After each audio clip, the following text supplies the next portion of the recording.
Parshas Beshalach. Vayugad lamelech Mitzrayim ki varach ha'am. Paro is informed that the Jewish people have left Egypt. They escaped. Vayehofech levav Paro v'ha'am v'vayech Paro v'ha'am v'yamru mazois asinu ki shilachnas Yisrael me'avdenu. All of a sudden, Paro does wake up and says, look what we did. We sent out the slaves. How did we do that? He all of a sudden has a change of heart. Why did we do this? We sent out all this free labor, all this slave labor. Paro, need I remind you of Parshas Bo'era and Bo, and that all that you suffered, and all that your country went through, and all that you went through as well? That's why you sent out the people. What don't you understand? What don't you chap? All of a sudden, he doesn't understand what's going on, why he did this? I mean, there's short-term memory, but come on. You just went through this.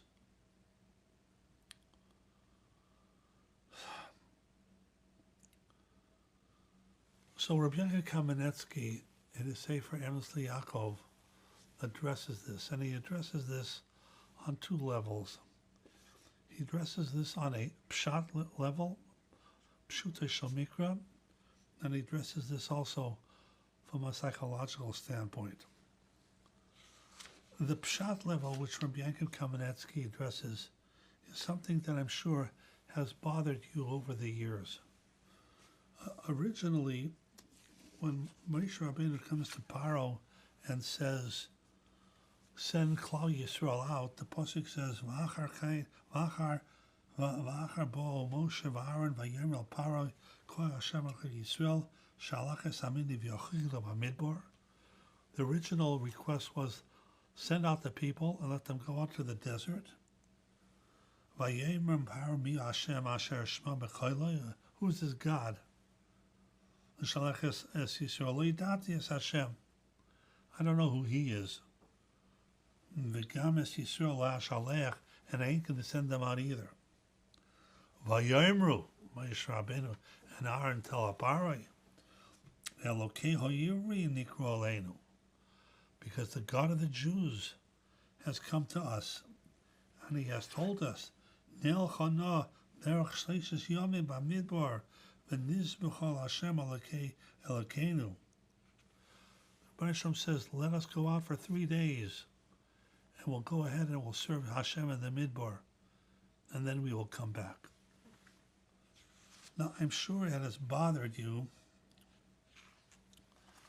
And what's this business about 3 days?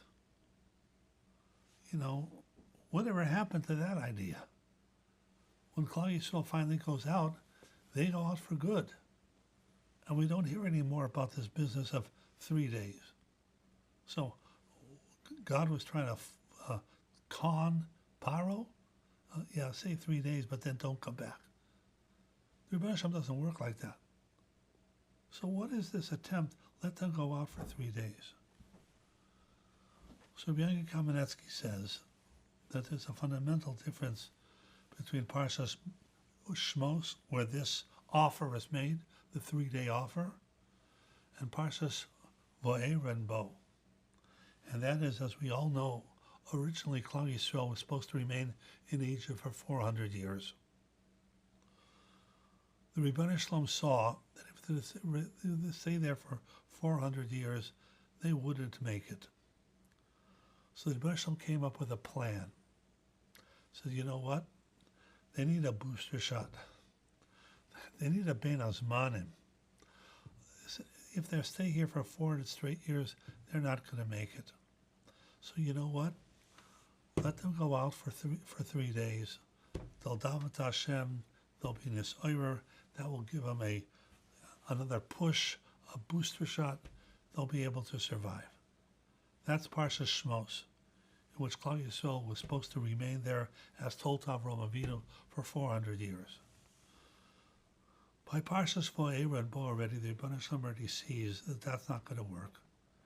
And in fact, as we all know, the Rebbeinu Shalom says that they suffered the equivalent of 400 years because of the kaishi of the Avodah, because of the difficulty, the torture, etc., etc. And therefore they only have to remain there for 210 years. That offer of 3 days is off the table. That was when they were supposed to be there for all 400 years. No. That's not going to happen anymore.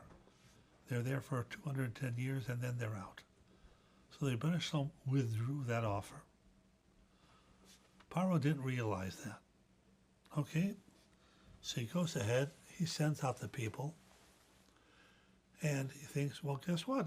Okay, I'll wait 3 days and see what happens. Day 3 passes, they're not back yet. Day 4, day 5, day 6, it's day 7 already. They're still not back. Somebody said, hey, what happened? Okay, God, I understand. You won. But that was our deal. 3 days and then they're back. What happened? That's why Paro can make the statement, Ma zoi sasinu ki shilachnu Yisrael me'avdeinu. I never meant for them to be out for good. I thought God told me 3 days. That is Paro's understanding, and that's why he says, okay, fine, where are they now? That's what Rabbi says, how he understands it, al pi pshuta shel mikra, and he explains with this business of 3 days, that never happened. What happened? But the other pshat that Rabbi Yanka suggests, which we all know, is that people can become blinded and they just don't see reality. Whether it is greed, whether it is taiva and passion, whether it is money, whether it's power, but all these things can blind a person and he doesn't see the reality. Hatkina v'taiva v'kovid mitziyin esotim in ha'olam. That's literal. They make a person irrational. So all of a sudden, Paro realizes that he's given up this good thing. And I can't deal with it. And whether it's because of the power or the greed or the money, but he's blinded by that and doesn't see the reality, doesn't see what it is to do war with God. You know, this is 2026. We're all aware of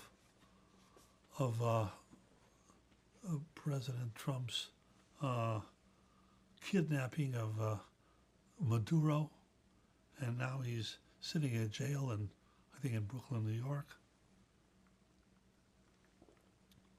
Now, I have to think, what's Maduro thinking? Because Trump offered him a deal. Get out, give up the thing. You can go sit in some Caribbean island in the sun. You're going to take with you billions of dollars, which you've stashed away in Swiss bank accounts. You can live the life of Riley for the rest of your life. Get out while the getting's good. And I'm thinking to myself, what's the guy thinking now? He's sitting in a 8x10 cell in Brooklyn, New York, given prison food. He goes from being a dictator, a billionaire dictator, who's powerful, all powerful. Why didn't you take the deal, stupid? Take the deal. What do you need this for? Live like a king for the rest of your life. Is this eating him up? How did I make such a stupid mistake?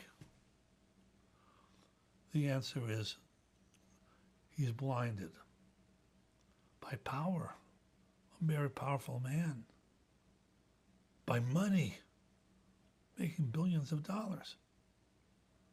I made a stupid decision. And now you're going to pay for it for the rest of your life. That's what happened to Paro. I was Paro, I was the king of the country. I had thousands of slaves. I was the United States of the era, most powerful country, most powerful man. He just couldn't give it up. And he paid for it dearly. We see it over and over and over again. People become blinded by their taivas, their passions, their greed for money, power, whatever it may be. And now Paro regrets that. As I'm sure, lahavdil, so does Nicolas Maduro.